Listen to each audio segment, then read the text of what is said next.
怀疑眼前的男人根本不是出租车司机，而是个变态连环杀手，因为他的脸和电子屏证件照完全不一样。我装作肚子疼，想找个理由让他停车，可前面的男人却说：“这地方偏僻，没有洗手间，忍一下吧，一会就到了。”司机一边说着，一边从后视镜里看着我。我尝试偷偷打开车门，却发现车门被锁上了。一种不好的预感从我脑海里冒了出来。我装作疼痛男人，捂住肚子卖力表演：“师傅，你让我下去吧，我真的很急。”可谁知司机沉默地盯了我一会儿，突然问：“你是不是不想坐我的车装不舒服？”那一刻我心头一震，为了稳妥起见，我必须先克服自己的恐惧，稳住他。师傅，你想多了，我是真的不舒服。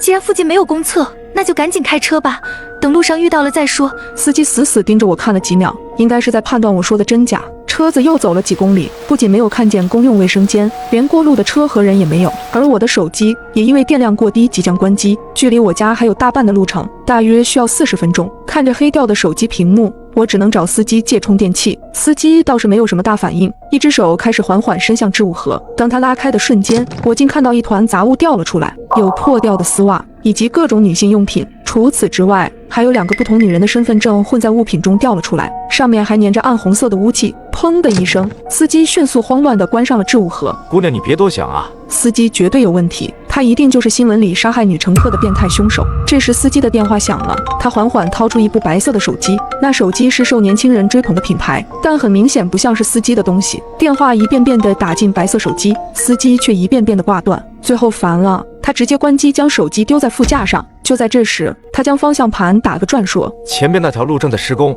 不好走，我们走小路吧。”我内心的恐惧几乎达到了顶点。停车，停车！我没办法再假装镇定，因为我已经确定司机就是有问题。姑娘，你别怕，我是不会伤害你的。后备箱里忽然传来沉闷的撞击声，咚咚咚，一下接一下。我的脸上早已没了血色。后备箱里装的是什么？司机目光阴翳说：“是我刚买的狗，本来想杀了吃的，但不想把车里弄得脏兮兮，就打了麻药。